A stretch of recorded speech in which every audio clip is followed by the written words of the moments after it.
continuing in our series tonight on that of the Exodus of the millennial generation, and not only the Exodus of the millennial generation, but also of Generation Alpha and Generation Z.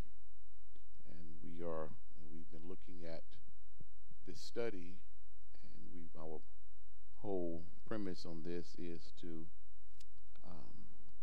bring forth some truths and brings forth some realizations of what God is saying to us in this last day on how to deal with the things that are around us. First of all, we want to say that when we look at this study of the Exodus of millennials, I want us to understand that we're talking about the time that we're in more than the generation that's in the time. In other words, it's about the time, the seasons that we are currently living in, and people are reacting and also affected by the season and what's going on in the season. And we want to look at that tonight and look at that in the reference of, we want to look at 2 Timothy chapter 4, and we're going to begin at verse 1. The 2 Timothy chapter 4 and verse 1. And again, remember, we are concerned about what's going on in the church, with the church, and how the church can view and see what's going on so that we're not alarmed and we know how to approach the seasons that we are currently living in. Now, what Paul says here in chapter 4, and we're going to tie this in because we've dealt with this series on the Exodus of the millennial, and we've dealt with several aspects of it, and our overall topic now is cult Christianity. And when we say cult Christianity, we're looking at what we are seeing today and understanding that this is not the original intention that Jesus had for his church. He said that upon this rock I will build my church, and the very gates of hell should not prevail against it. Jesus had an intention for his church. So we got to understand that we have to always be able to recognize the church in the light of what did Jesus intend for the church to look like, and what is his and what was his original intention for the church. So when we talk about cult Christianity, we're talking about certain aspects that have crept into the church, not a cult, which is the dark secret side, but when we say cult, obviously, and from that word we get culture, and we understand that the whole concept of cult is not bad within itself, but when it's put in the wrong place, when it's out of its place, and it creates negative connotations. So, for example, there are some culture aspects that we all share in our culture, but we have to understand that those things belong in our culture, and they're not sacred to that of the intentions of Jesus Christ for his church. And it's okay to understand our culture. It's okay to embrace culture. But we have to also be wareful and be mindful, I should say, that when we allow the church of God, Jesus is Christ, the church that Jesus died for, when we allow his church to be saturated with culture and rest on the fact that the culture makes it sacred, that's when we run into problems. Because the culture does not make the church sacred. And Jesus never, he never hindered culture. If you remember, there were several incidents in the life of Jesus Christ to where he engaged in cultural situations.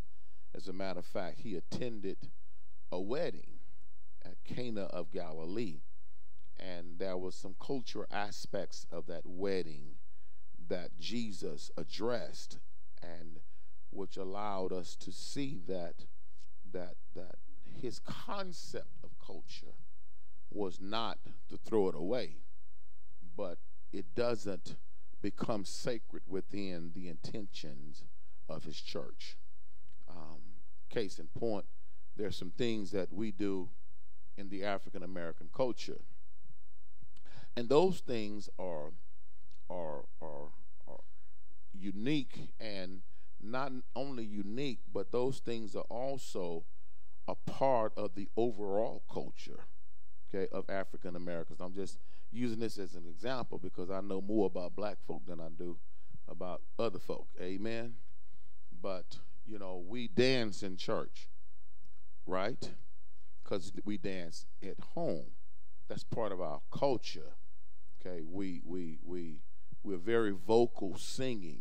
Okay, that's part of our culture, and music is always and has always been music, food, and overall has always been some of the basic fundamental aspects that makes a culture a culture.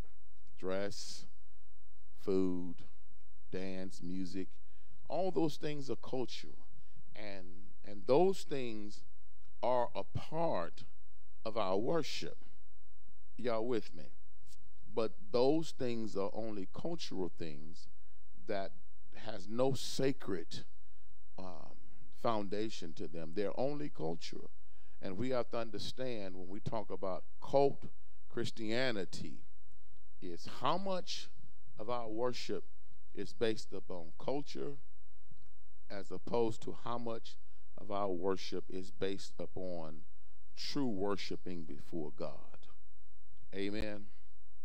So, you know, what makes me worship? The organ, the song, the deacon, the hooping. What is it? You feel me? You know, okay, what does it say? Okay, I'm in church now. We had good church, okay? What made us have good church was the fact that the singers all sung in tune and in perfect harmony, that David tuned the organ up, and Dante did the holy beat, and we danced. Y'all with me? And all those things are okay.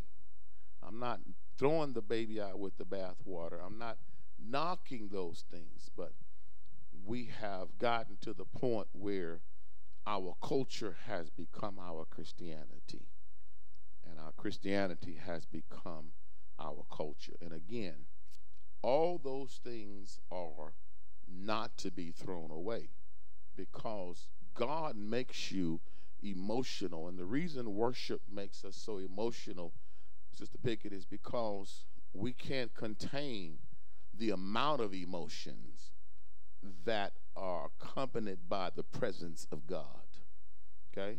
The presence of God taps into every one of our natural emotions, and they all meet at the same place at the same time, and we don't know how to contain that. So we dance, we clap, you feel me, we shout, we are vocal, and those things are okay. And I want us to understand that when we look at that, that's not the staple of good church. Okay? That's not the staple. The staple of good worship is God being pleased with my sacrifice, and God shining and smiling and breathing on my sacrifice and accepting my sacrifice. So then, when we talked about cult Christianity, that we should be Christ-like instead of cult-like. And it's okay to have your culture a part of your worship, but it has to be based and centered on the fact that you are first Christ-like. And not only are we first Christ-like, but when we look at this, that we are to be inclusive as opposed to exclusive. And what I mean by that is that when we become so caught up into our cultural aspect of worship, then we have an expectation that everybody that comes into the setting should have the same approach. And if that approach is not indicative to my cultural approach, then we feel as if that person is excluded from the overall concept of worship. Does that make sense? And this is what we need to understand, is that followers of Jesus Christ attract people. He says, if I be lifted up from the earth, I will draw all people unto thee. So following Christ will ultimately attract people to you, okay? And regardless of what that person looks like, regardless of what cultural background that person experiences, none of that matters, because, again, as we were talking about last week, when you're looking around the world at different followers of Jesus Christ, you'll find that their cultural approach to their worship is different. But what remains the same is the Word of God. Okay? That remains the same. And not only does the Word of God remain the same, but the transforming power of the Word of God is the same.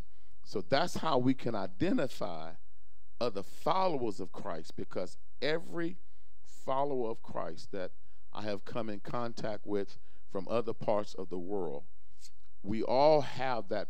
It's weird, it's strange, but we all have that same unified bonding in body. And you can feel that. Now, again, there are cultural differences. Okay? We don't speak the same language. We don't eat the same food. Our fellowships are different. Our instrumentation is different. Our music is different. You with me? But at the end of the day, our praise is the same. So, again, that inclusiveness is the catalyst. And this is what Jesus envisioned for his church. Because you remember, on the day of Pentecost, there were all people from all nations, from several nations, and they all heard the gospel in their native tongue. Okay? And if we notice that when when Paul went about on his missionary journeys, the key to Paul's missionary journeys were the inclusiveness of the Gentiles. Am I right? Inclusiveness of everyone who was not a Jew. So the parameter, the basis was established. It was established initially, church, and we got to grab this, that Jesus intended for the church to not look like the same. In other words, he's not coming back for a church where everybody looks the same, okay? Where everybody acts the same, where everybody sings the same way. That's not the intention. He's coming for a church of all nations. And our cultural, we have to understand that our cultural, the cultic aspect of our worship, we must understand that it is only a part of who we are, but it's not the reality of sacredness in the light of this is it. Does that make sense? Because we gonna miss it and again, I want to push this. It's nothing wrong, because I am very cultural when it comes to certain aspects of my approach to worship. Amen. But I do understand that that is because of who I am. Okay? But that another person may have another cultural approach to worshiping. But at the end of the day, we're all saying, hallelujah, thank you, Jesus. Okay? At the end of the day, regardless of what we look like, regardless of what food we've just eaten, regardless of our dance, again, regardless of our music, our instrumentation, regardless of all of that, at the end of the day, what we say all unified is hallelujah, thank you, Jesus. So understand that when we talk about cult Christianity, and when we talk about the fact of our culture and how our culture gets in the way of our worship, we understand that the Lord has called us all, that we all may understand that in order for us to be effective, that we have to be willing, amen, church, to understand that Jesus' original intention for his church was that we all don't look alike. Okay, we don't talk alike. We don't eat. That's not it. And we've been fooled into thinking that if certain things don't happen in worship, then worship wasn't right. Y'all with me? You know, we've been fooled, and I've got to be real with us to think that if we don't have a certain ambiance in the sanctuary, if it doesn't look a certain way, if the lighting is not a certain, I'm not knocking all that, okay, but I am saying that's not what it's all about. Okay, that's okay, but that's not what it's all about. Okay, and you know, when Paul first got to Macedonia, he found women worshiping down by the river. Amen. They didn't have lights. They didn't have a pulpit. They didn't have any. They didn't have a drum. They didn't have keyboards. They didn't have any of that. But they worshiped. Y'all with me? And I'm saying is that we have gotten so caught up into cultural thinking, and the cultural thinking is one of the challenges, church, that we have to be careful with, because we can get so caught up into culture. I'm going to say this and I'm going to move on. We can get so caught up into culture that we miss Christ. Amen, church?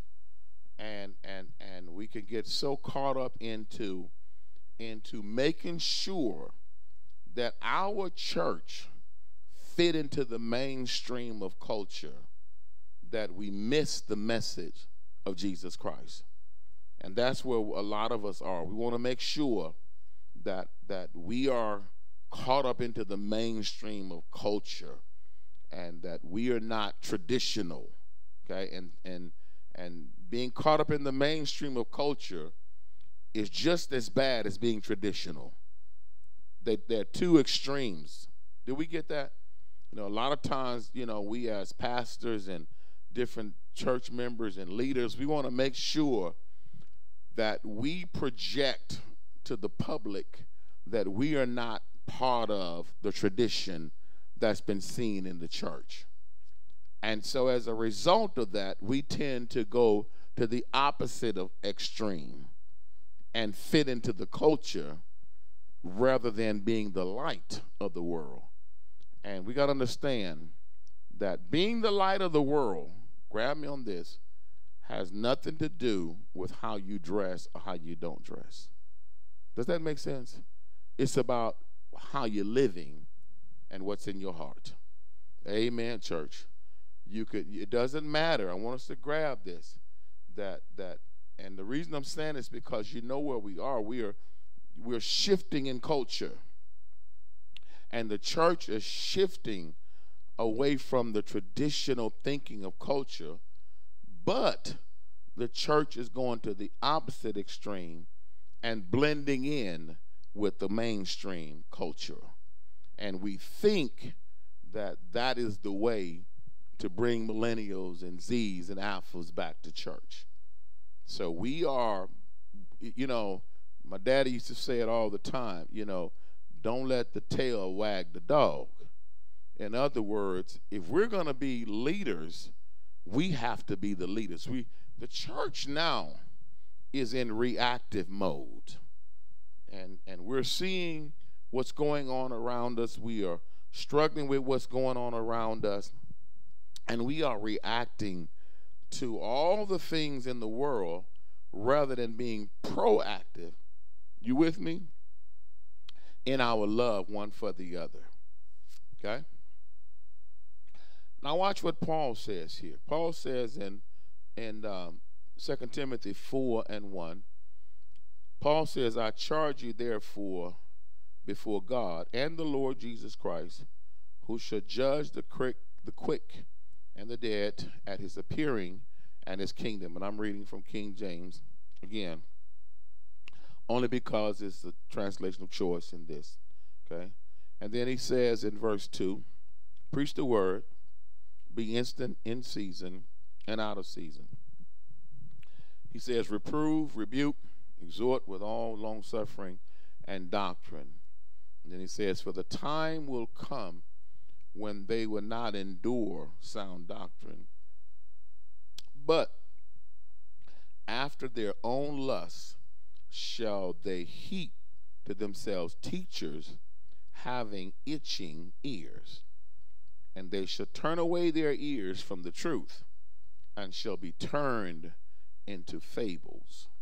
Now, you've heard of, when we use the terminology eye candy, something looks good. Y'all with me? And we're going to talk on this in reference to ear candy, because what's happening today, we want ear candy. Are y'all with me? Now, watch something here. What he says here, he says, for the time will come. Do we see that in verse 4? Verse 3, for the time will come. Now, that's futuristic, right? And it's written in the Greek futuristic tense, in the future tense. And he uses the word Kairos, which simply means a season. He says that the season will come, okay? So now, I want us to stop there, and I want us to look at this whole thing, okay? So this word in verse 4 for season, time, it means season, right? For the season will come. Okay, so we know that, in the Bible, in the Greek interpretations of the word time, we have the word Kairos and the word Chronos, okay? This is Kairos, which means a season. The word Chronos, where we get our English word chronology, it simply means a period of time, okay? So if we're going to look at it in the light of time and season, we'll say that a year can be considered a chronos, chronologically, right? And then there are 4 seasons, 4 kairoses within the chronos, okay? So we say we got a year, right? And you got from January to December. And if we were looking at it in this example, then we say that's a chronos, okay? Okay. But then in that particular chronos of 12 months, there are 4 broken down kairoses. Now watch it. There are different things that happen in each kairos. Are y'all with me? If you're looking at the chronos, that's just 1 year, right? But then you look at the 4 seasons, you got cold winters, right? Mild springs, hot summers, back to mild falls, and every season is different. Y'all with me? But now, in this aspect of a season, we have become experts on the seasons as humans by nature, and by nature we understand that each season has a different effect on us, and we adapt and we adjust to each season. Am I right? Okay, it's 100 degrees outside now, right? If you walked in here with a leather coat, hooded up, hat, boots, and mittens and stuff, I'm calling the people. Right then, I'm calling the people. See, we understand that this season requires things that are conducive to this season. Make sense? Okay, so Paul is saying that a season will come, okay, within the chronos of time, within the chronology of time, a season will come, okay? A time will come. And one thing that we know about seasons, right? They start and they what? And they end, absolutely. That a season has a starting point and a season has an ending point, right? And the mere fact that the Bible is calling these times or this time a season says, Erica, there's a starting point and then there's a finishing point. But here is the key, okay? We know, watch this, that every season has a transitional time, right? Y'all with me? You can feel the season change. Y'all with me? It's not like it's going to be 20 degrees today and then tomorrow you're going to wake up and it's going to be 80 degrees, okay? Except only if you live in Louisiana. That part, right? But realistically, there will always be some transition to where you know that the season is about to what? Change. Okay? You know this, okay? So now, okay, it's August. We know that towards the end of August, 1st of September, we're going to feel here in Louisiana, we're going to feel a little difference, okay? It's going to cool off a little bit. The humidity is going to drop a little bit. Y'all with me? And you're going to, about mid-September, you're going to feel what in the air? Fall, right. You're going to feel fall in the air. And you know when you feel that, you know that the seasons are about to change. And so what do? You start preparing for the next season. Am I right? You start preparing for the next season because you know what the next season is going to bring. That's what the text is saying. The text is saying that there will be a season, okay? And see, what we got to understand, church, is that within the seasonal changes, as we said, there are always transitional aspects. And those transitions will allow you to be alert and aware that something different is about to happen. Do you feel that now? I mean, look at the world, okay? Look at the world now. And I want us to grab this in the light of the Millennial Exodus of Z's and Alphas. Look at the world. Everybody is trying to figure out what's going on. Because why? You feel a seasonal change. Does that make sense? See, and the thing about it is that this has nothing to do with how saved you are either. Because it's not just saved folk that wake up in the middle of September and say that the season is changing. That's everybody. That's not just unique to us saved folk who full of the Holy Ghost. Okay? This is general.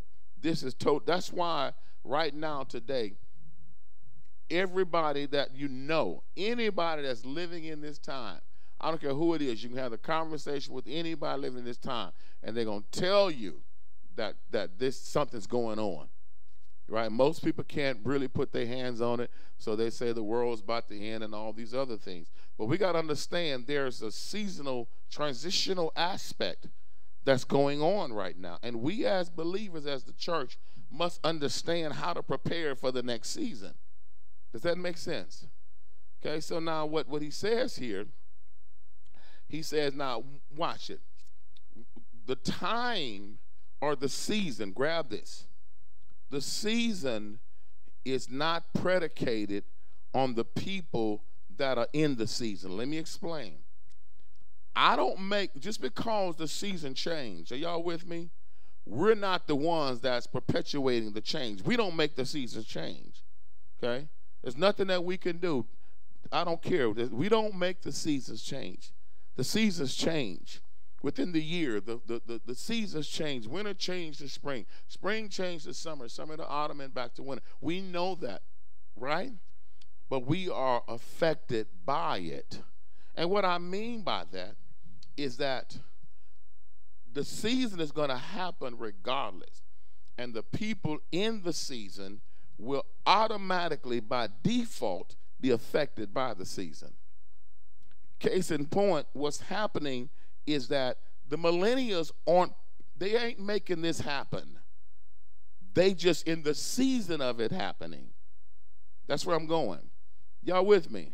The Z's are not making this transition happen. Okay, what you're seeing, they're just in the season of it happening. And we're saying it's the millennials. We're saying it's the Z's. We're saying it's the alphas. But what we got to realize, it's the season. And because they are the ones that are mostly affected by the season, we tend to equate it to them. But it's not them. It's the time that we're in. Is this being clear?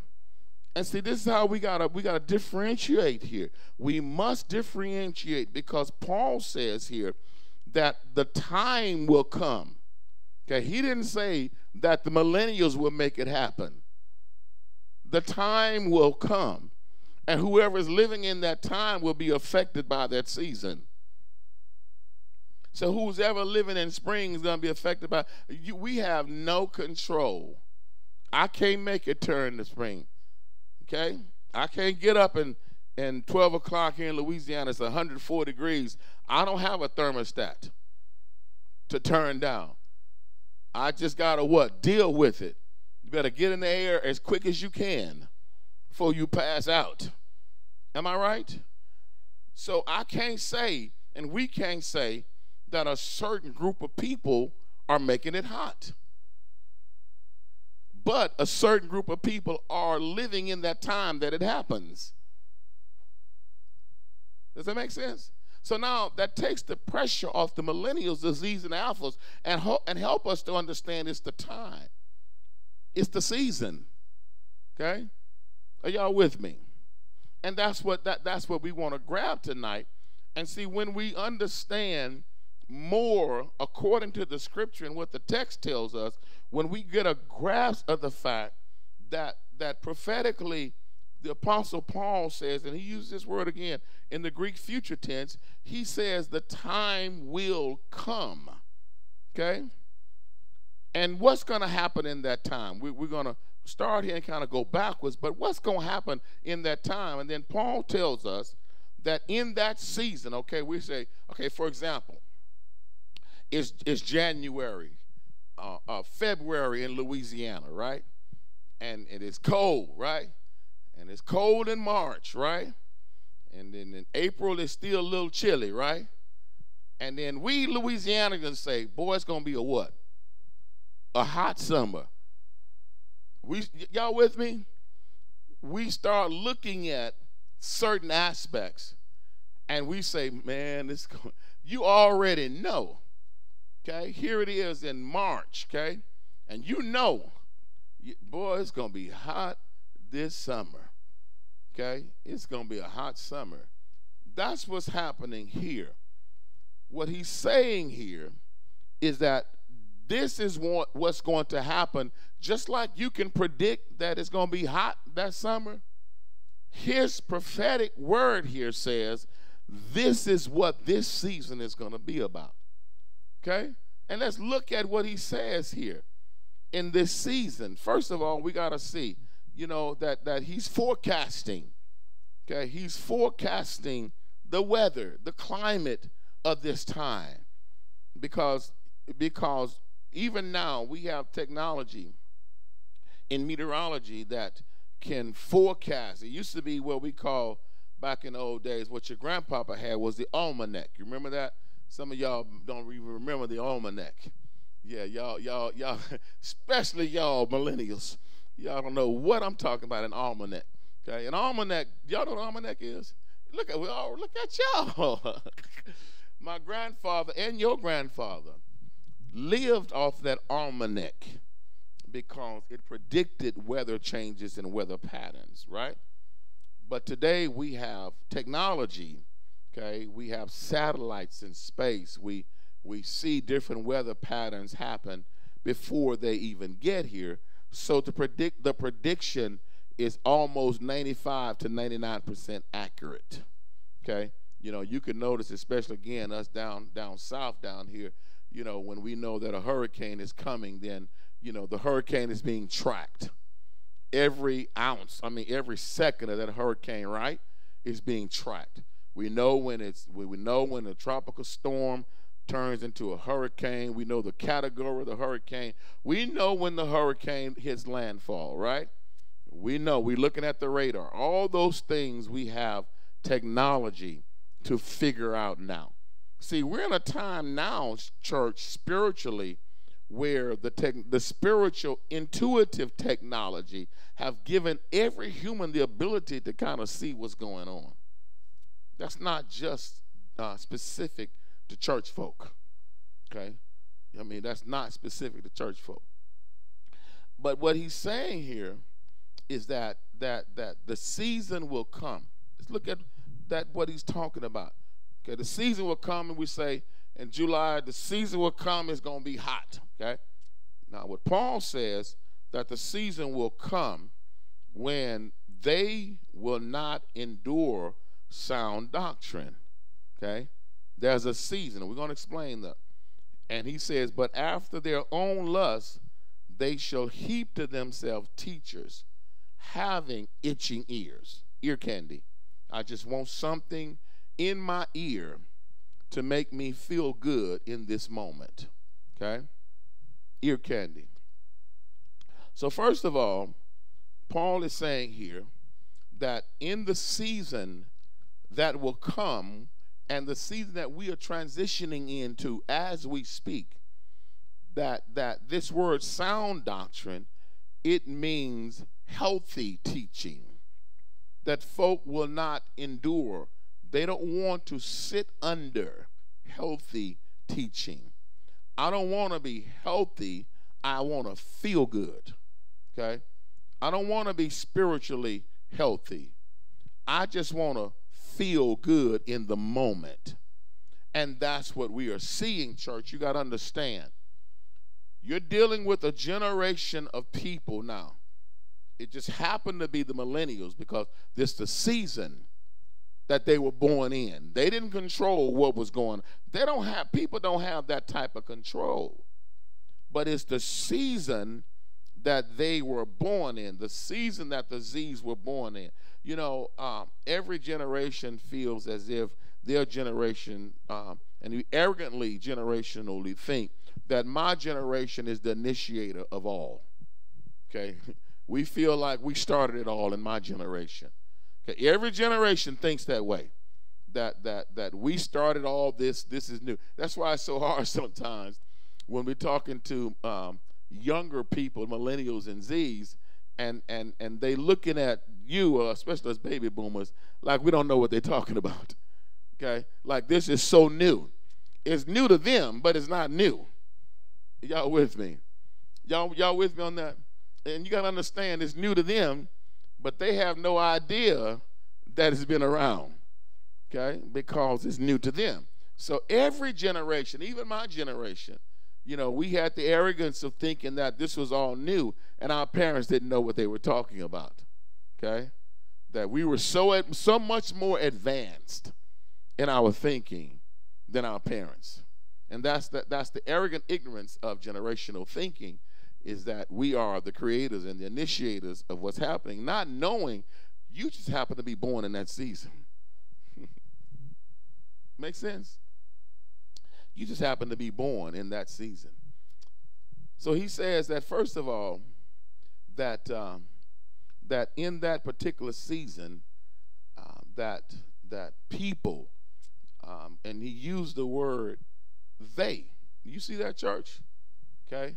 He says, preach the word, be inside the seed, for the time will come when they, and that's inclusive, okay?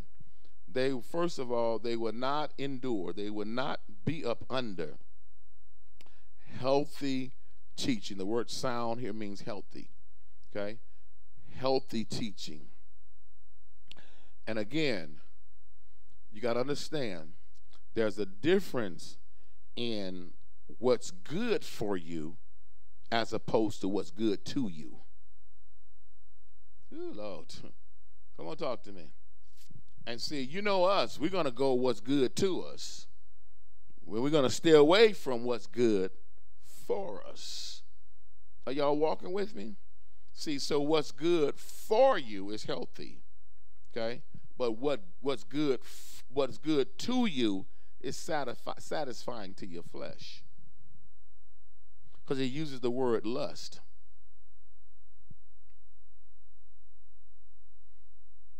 He said, but after their own lust, what makes me feel good? What's satisfying to me? What's satisfying to my flesh? I don't want right.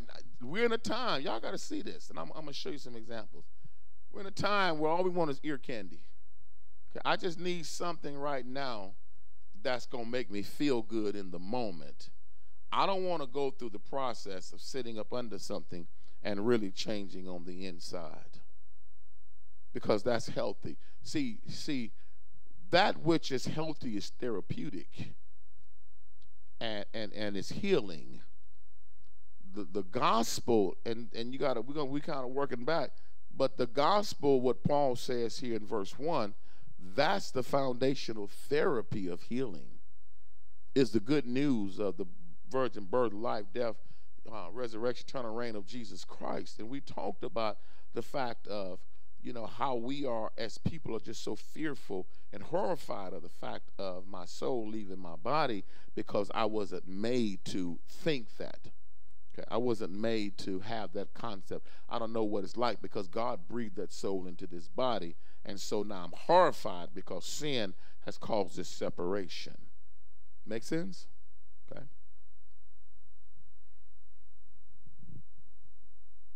I'm gonna show you something. I'm gonna show you something here. I'm gonna show you something here. What I did was, let me pull this up. As I was working my study and preparing the message for this week, I said, let me go to social media. Okay? I went to social media, and in 1 hour, as I was scrolling through my timeline, okay, I said, okay, I want to pick out some ear candy, okay? Because social media has produced doctors, lawyers, preachers, sociologists.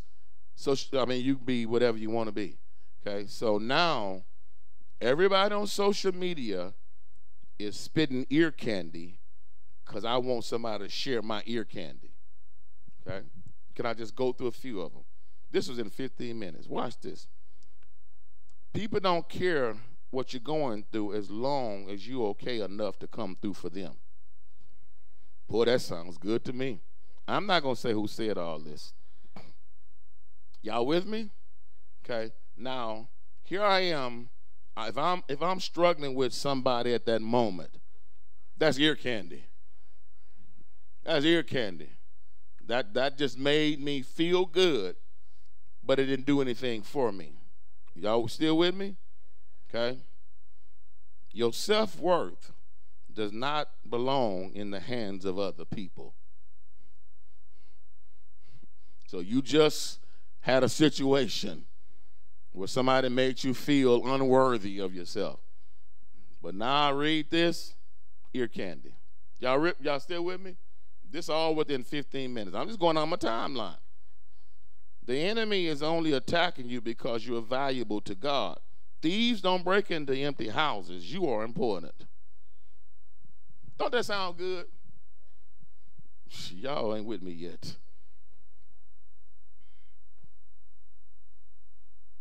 Greatness can be birthed out of adversity. Be encouraged. God sometimes allows others to walk away from you so you can only depend on him. So now God is up in heaven looking at your situation, okay? Allowing people to walk away from you who you probably done mistreated.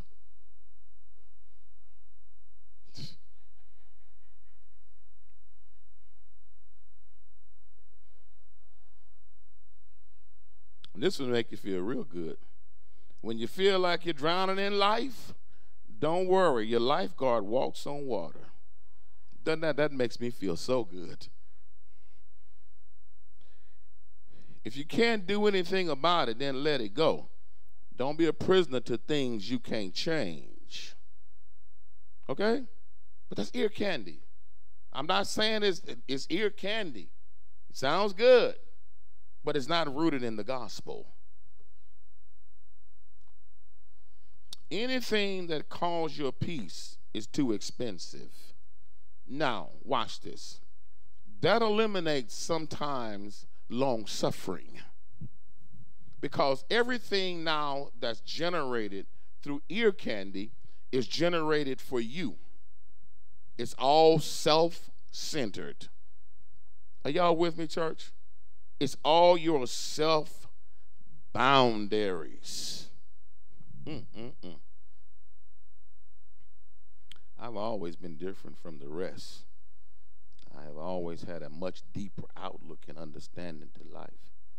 It's not my fault I was created this way for purpose. It takes people who are different to shine a light. Otherwise, we would all follow in darkness.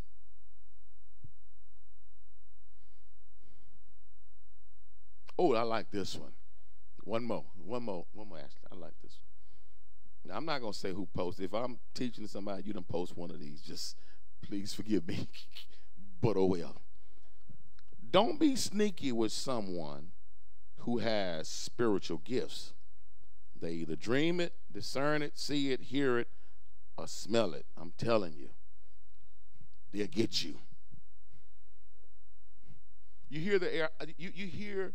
That's not sound doctrine, but we gravitate to that.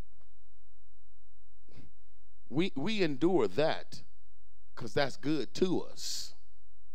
But what we don't endure was good for us. The word long suffering. Love your enemy. That's the season we're in. Y'all with me? We're in that season. And all of us are being drawn to ear candy. And all right, JP, we want something that's going, and let me tell you, the more clever and the more your ear candy is appealing, then the more likes you're going to get. And God, please don't let it get shared about 100 times, or you all up in the house. That word itching ears, it means things that will satisfy your hearing, but does nothing for your heart. It's not the millennials per se, but it is. It's not the Z's, it's not the alphas, but it is. They were born into this season, and we got to understand what Paul says, that this season will come. Are y'all with me? Because we're looking for satisfying stuff. But look at something that he says in the season, and I'm going to kind of cut this off for tonight. See, here's the thing. He tells Timothy, he says, preach the word. Okay? And now watch, he said, forget the season. Be instant in season, out of season. I don't care what the season is. Preach the word. You with me? He said, I don't care what the season is, Timothy. Preach the word. He says, reprove. Straighten them out. Rebuke. Tell them they're wrong. Okay? Exhort. Encourage with long suffering and sound teaching. Does that make sense? And see, we have become afraid as pastors, preachers, leaders in the church. We have been afraid to preach the word in this season. You know why? Because it offends people. We don't want to offend anybody. So we're not going to reprove. We're not going to tell you you're wrong. We're not going to rebuke. We're not going to try to straighten it out. We're not going to do that. Because I'm trying to get folk in my church. Trying to build my numbers up. I want to build a new edifice. Okay? I want to be that person. Okay? I want folk to look. I want to be that celebrity. I want to walk around and folks say, that's Dr. So-and-so. Amen. So now, if I preach the word, then I'm going to appease and allow more ear candy. Can I tell you something? The popular preachers that are in our society are ear candy preachers. They're saying things that's appealing to our flesh.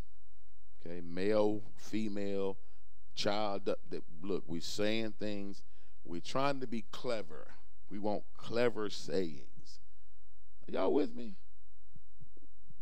We want to appeal to you. We want to, in other words, here's the problem. Stay with me on this. I'm done. We want to come into the person and make the person feel good about how they're thinking and what they're doing, as opposed to changing their thinking. Okay? You don't like her? I'm finna give you some ammunition to help you don't like her. Okay? I'm gonna have you shouting all over the place, because I'm gonna teach you how to deal with your haters. I'm gonna teach you how to survive. I'm not gonna teach you how to love them, but I'm gonna teach you how to get them. And I'm gonna give you some ammunition to talk about them, but I'm not gonna teach you how to love them, because you don't want to love them. Naturally, we don't want to love our enemies. Come on, y'all. Who wants to love their enemy? Let's be real about this. Jesus Christ says, as followers of him, we must love our enemy. Lord, I do not want to love my enemies. Because after all the dirt that the enemy has done to you, after all the stuff that this person has put you through, you got to love that person? Lord, can I just not love that person? No. But now if I'm preaching a sermon to you that's going to help you not to love that person, you're going to love me. You're going to fill my church up. You're going to TikTok me? Come on, talk to me. You're going to post me. You're going to share me. You're going to do all that thing, all that stuff. But if I'm saying to you that long suffering, as the Bible tells us, he says that we must exhort with all long suffering. That means encourage people with all long suffering, as opposed to me preaching and teaching you how to get them. Because I tell you, if I preach to you on how to get them, the church will be full. Man, I like that preacher right there. Are y'all with me? But if I say, look, baby, you got to hang in there with that one. And you got to love. You got to continue to share the gospel. Pastor, really? I need some ear candy right now. I need you to perform for me. And that's what he's saying.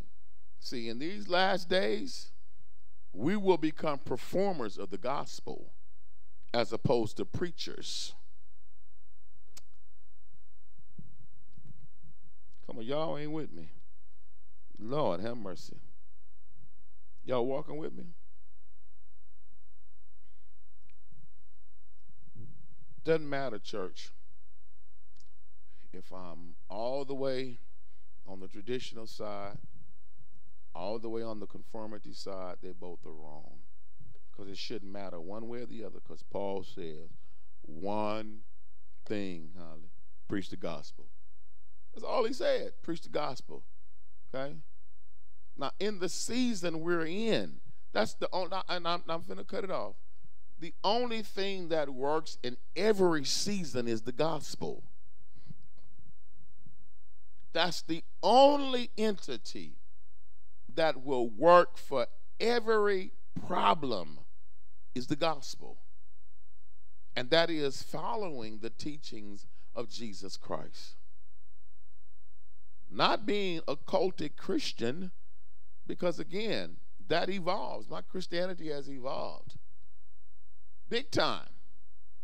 Christianity has evolved. The church has evolved. Y'all with me? The concept, I should say. But following Jesus Christ is the same. It's still about love. It's still about preaching the gospel. speaking of dress, that was a time in our culture that ain't nowhere in the world you finna come in this pulpit without a jacket on, without a tie. Am I right? Less known with a button-down shirt and jeans and casual sneakers. Really? Man, come on. Back in the 60s, walk in church like that and talk and walk in the pulpit. You see the change, what I'm saying? Okay, that's evolved. That's going to change. 25 years from now, it's going to look different. It's going to look different. And maybe back to suit and ties. I don't know. It's going to look different. But what I am saying is that those cultural aspects will change.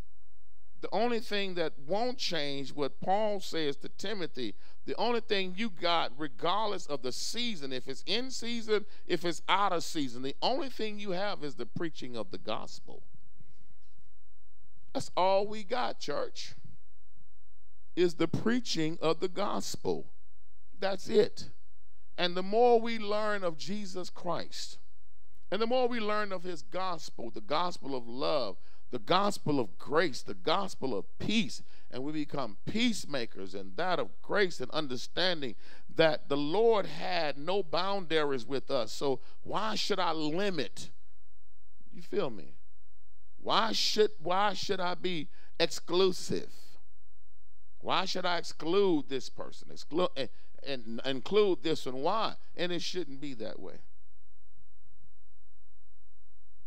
It's not necessarily, we got to see this, it's not the millennials, it's not the Z's, it's not the alphas, but it's more the time, the season that was already prophetically spoken to us. There will, for the time will come. I've never seen anything in the Bible that was prophetically spoken that never happened. If God said it's going to happen, it's going to happen. Now look at this. This was written like 2,000 years ago. Y'all with me? Now, 2,000 years ago, when Paul was writing this under the dictates and the inspiration of the Holy Spirit, Paul couldn't see what was happening in 2022. But ain't it happening right now? I just showed you. And that's not going to get any better. I just showed you where we are. And that was just a light example. Just go through your timeline. See how much ear candy on your timeline. All over. Amen. Give the Lord a praise. God bless you tonight. God bless you and God keep you is my prayer. Let's continue to be in prayer. For truly God is good. His mercy is everlasting, and his truth endure it to all generations. Let us stand. Dear God, we thank you tonight for your word.